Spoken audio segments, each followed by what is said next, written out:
ಇವತ್ತು ಅನ್ನಪೂರ್ಣೇಶ್ವರಿ ಸ್ಟೇಷನ್ ಬಳಿ ಸರ್ವ ಸಂಘಟನೆಗಳ ಒಕ್ಕೂಟದಿಂದ ಕೂಡಲೇ ಈ ಶಾಮಿಯಾನನ ತೆಗಿಬೇಕು.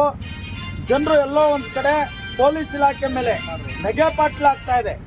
ಇವತ್ತು ಯಾಕೆ ಅಂದರೆ ಒಂದು ಪೊಲೀಸ್ ಇಲಾಖೆಗೆ ಭದ್ರತೆ ಕೊಡೋ ಶಕ್ತಿ ಇಲ್ವಾ? ಜನರು ಕೇಳ್ತಾ ಇರೋದು ಇದು. ಯಾಕೆ ಅಂದರೆ ಈಗ ಏನೋ ಒಂದು ಅಹಿತಕರ ಘಟನೆ ಆದರೆ ನಾವು ನಂಬಿರೋದೇ ಪೊಲೀಸವ್ರನ್ನ. ಇವತ್ತೇನೋ ಒಂದು ಸಮಸ್ಯೆ ಆದರೆ ನಂಬಿರೋದೇ ಪೊಲೀಸ್ನ. ಇವತ್ತು ಪೊಲೀಸರೇ ಎಲ್ಲೋ ಒಂದು ಕಡೆ ಶಾಮಿಯಾನ ಹಾಕೊಂಡು ಎಲ್ಲೋ ಅವ್ರಿಗೆ ಅವ್ರ ರಕ್ಷಣೆ ತಗೊಂತಾ ಇದ್ದಾರೆ ಅಂದರೆ ಪೊಲೀಸು ಪವರ್ ಇಷ್ಟೇನಾ ಅಂತ.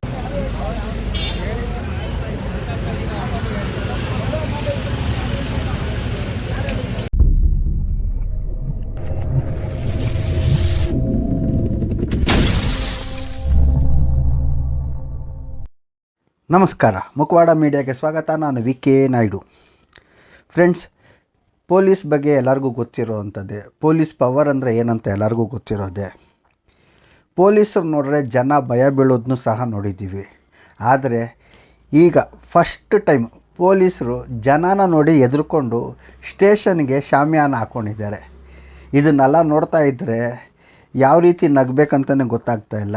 ಇಲ್ಲ ನಮ್ಮ ಪೊಲೀಸ್ ಇಲಾಖೆ ಅಷ್ಟು ವೀಕ್ ಆಗೋಗ್ಬಿಟ್ಟಿದೆಯಾ, ಇಲ್ಲ ಅಂದರೆ ಅವ್ರನ್ನ ಅಷ್ಟು ವೀಕ್ ಮಾಡಿದ್ಯಾ ಸರ್ಕಾರಗಳು ಅಂತ ಗೊತ್ತಾಗ್ತಾ ಇಲ್ಲ.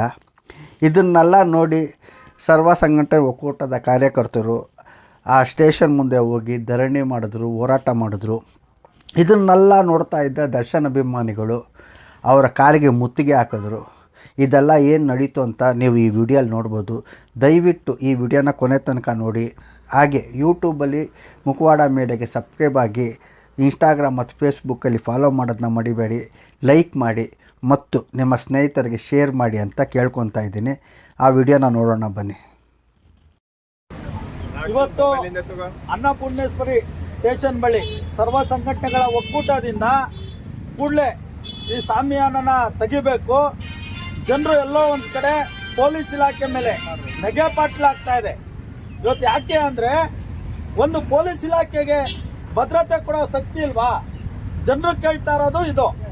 ಯಾಕೆ ಅಂದರೆ ಈಗ ಏನೋ ಒಂದು ಅಹಿತಕರ ಘಟನೆ ಆದರೆ ನಾವು ನಂಬಿರೋದೇ ಪೊಲೀಸವ್ರನ್ನ. ಇವತ್ತೇನೋ ಒಂದು ಸಮಸ್ಯೆ ಆದರೆ ನಂಬಿರೋದೇ ಪೊಲೀಸ್ನ.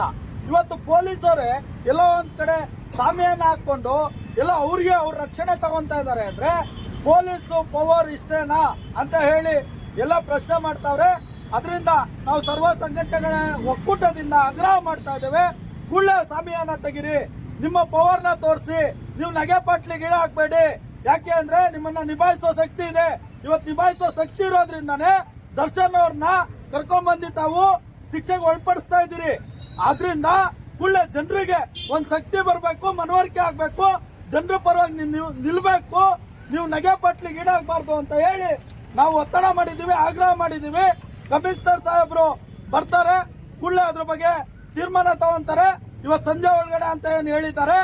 ಏನಾದ್ರೂ ಇವರು ತೆಗ್ದಿಲ್ಲ ಅಂದ್ರೆ ನಾಳೆ ಮತ್ತೆ ನಾವು ಬರ್ತೇವೆ. ಎಲ್ಲ ಸಂಘಟನೆಗಳು 144 ಸೆಕ್ಷನ್ ಇದ್ರೂ ಕೂಡ ಲೆಕ್ಕಿಸದೆ ನಾವೇ ಬಂದು ಆ ಶಾಮಿಯಾನ ತೆಗ್ದು ಸಾರ್ವಜನಿಕರಿಗೆ ಅವಕಾಶ ಮಾಡಿಕೊಡ್ಬೇಕು. ಯಾವುದೇ ಕಾರಣಕ್ಕೂ ಸಾರ್ವಜನಿಕರಿಗೆ ಅವಕಾಶ ಮಾಡಿಕೊಟ್ಟಿಲ್ಲ ಅಂದ್ರೆ ನಾವು ಇದ್ರ ವಿರುದ್ಧ ಹೋರಾಟ ಮಾಡ್ತೀವಿ ಅಂತ ಹೇಳಿ ಪೊಲೀಸ್ ಇಲಾಖೆಗೆ ಆಗ್ರಹ ಮಾಡಿದ್ದೇವೆ. ಪೊಲೀಸ್ ಇಲಾಖೆಗೆ ನಾವು ಆಗ್ರಹನೂ ಮಾಡ್ತಾ ಇದ್ದೇವೆ, ಮನವಿನೂ ಕೊಡ್ತಾ ಇದ್ದೇವೆ, ಎಚ್ಚರಿಕೆನೆ ಕೊಡ್ತಾ ಇದ್ದೇವೆ. ಯಾಕೆ ಅಂದ್ರೆ ಪೊಲೀಸ್ ಇಲಾಖೆ ಜನರ ಪರವಾಗಿ ನಿಲ್ಬೇಕು, ಜನರು ಸಾಮಾನ್ಯರ ಪರವಾಗಿ ನಿಲ್ಬೇಕು. ಜನರಿಗೆ ಇವರು ಮಾಡುವಂತ ಕೆಲಸ ನೋಡಿ ಒಂದೇ ಕಾನೂನು ದರ್ಶನ್ ಆದ್ರೂ ಬಿಡೋದಿಲ್ಲ, ಸಾಮಾನ್ಯ ಜನರು ಆದ್ರೂ ಬಿಡೋದಿಲ್ಲ, ಯಾವುದೇ ರಾಜಕಾರಣಿ ಆದ್ರೂ ಬಿಡೋದಿಲ್ಲ ಅಂತ ಹೇಳಿ ತೋರಿಸ್ಕೊಡ್ಬೇಕು ಅಂತ ಹೇಳಿ ನಾವು ನಿಮ್ಮ ಮಾಧ್ಯಮದ ಮುಖಾಂತರ ಕೇಳ್ಕೊತೀವಿ. ಹೌದು, ಇವತ್ತೆಲ್ಲೋ ಒಂದ್ ಕಡೆ ಸಂಶಯ ಬಂದಿದೆ, ಇವತ್ತೆಲ್ಲೋ ಒಂದ್ ಕಡೆ ಅನುಮಾನದಿಂದ ಪೊಲೀಸ್ ಇಲಾಖೆ ಮೇಲೆ ನೋಡುವಂತ ಒಂದು ಸಂದರ್ಭ ಒದಗಿ ಬಂದಿದೆ. ಯಾಕೆ ದರ್ಶನ್ ಸೆಲೆಬ್ರಿಟಿ ಇರ್ಬೋದು, ಪ್ರಭಾವಿ ವ್ಯಕ್ತಿ ಇರ್ಬೋದು, ಅದರಿಂದ ಅವ್ರಿಗೆ ಅಲ್ಲಿ ಓಡಾಡ್ಲಿಕ್ಕಾಗಿರ್ಲಿ, ಅವ್ರಿಗೆ ಸಿಗರೇಟ್ ಕೊಡ್ಲಿಕ್ಕಾಗಿರ್ಲಿ, ಇನ್ನೊಂದು ಫೆಸಿಲಿಟಿ ಮಾಡ್ಲಿಕ್ಕಾಗಿರ್ಲಿ, ಒಂದು ಸಂದರ್ಭದಲ್ಲಿ ಯಾರಿಗೂ ಗೊತ್ತಾಗಬಾರ್ದು, ಮಾಧ್ಯಮದವ್ರಿಗೆ ಗೊತ್ತಾಗಬಾರ್ದು, ಜನರಿಗೆ ಗೊತ್ತಾಗಬಾರ್ದು ಅನ್ನೋ ಒಂದು ರೀತಿ, ಆ ರೀತಿ ಜನರ ಭಾವನೆಗಳಲ್ಲಿ ಒದಗಿ ಬರ್ತಾ ಇದೆ. ಅಂದ್ರೆ ಸಂಶಯ ಮೂಡ್ತಾ ಇದೆ. ಪೊಲೀಸರು ಮಾಡಿದ್ದಾರೆ ಅಂತ ನಾನು ಹೇಳ್ತಾ ಇಲ್ಲ, ಆದ್ರೆ ಎಲ್ಲೋ ಒಂದ್ ಕಡೆ ಪೊಲೀಸರ ಮೇಲೆ ಆ ರೀತಿ ಅನುಮಾನ ಬರ್ತಾ ಇರೋದ್ರಿಂದ ಪೊಲೀಸರು ಕೂಡಲೇ ಇದನ್ನ ಆ ಅನುಮಾನ ಹೋಗ್ಲಾಡಿಸ್ಲಿಕ್ಕೆ ಕೂಡಲೇ ಶಾಮಿಯಾನ ತೆಗೆದು ಜನರಿಗೆ ಆ ಅನುಮಾನದಿಂದ ಹೊರಗಡೆ ಬರಲಿಕ್ಕೆ ಒಂದು ರೀತಿಯ ಅವರು ನಾವು ಜನರ ಜೊತೆ ನಿಲ್ಲಬೇಕು ಅಂತ ಹೇಳಿ ನಿಮ್ಮ ಮಾಧ್ಯಮದ ಮುಖಾಂತರ ಕೇಳ್ಕೊಂತೀವಿ. ಇದಾಗಿತ್ತು ಅವರ ಹೋರಾಟ.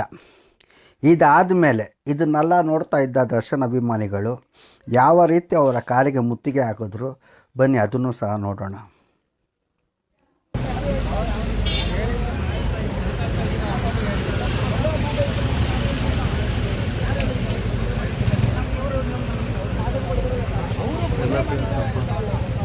ಈ ಥರ ನಡೆದಿದೆ ಅಂತ ಹೇಳ್ತಾರೆ. ಕಣ್ಣು ಯಾರು ಕಾಣಲ್ಲ, ಒಬ್ಬರೇ ಕಾಣೋದು. ಯಾರು ಕಾಣಲ್ಲ, ಒಬ್ಬರೇ ಕಾಣೋದು. ಯಾರು ಕಾಣಲ್ಲ, ಒಬ್ಬರೇ ಕಾಣೋದು. ಎಲ್ಲರೂ ಹೋರಾಟ ಮಾಡುವಂತ ನಾವು ಅಷ್ಟೇ ಕೇಳೋದು. ಅವ್ರು ಎದುರಾದಾಗ ನಾವು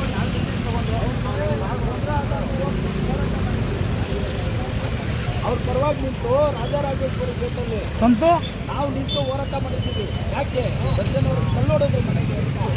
ಅವ್ರ ಆಭರಣ ಚಲನಚಿತ್ರ ತೊಂದರೆ ಆದಾಗ ಅವ್ರ ಫೋಟೋ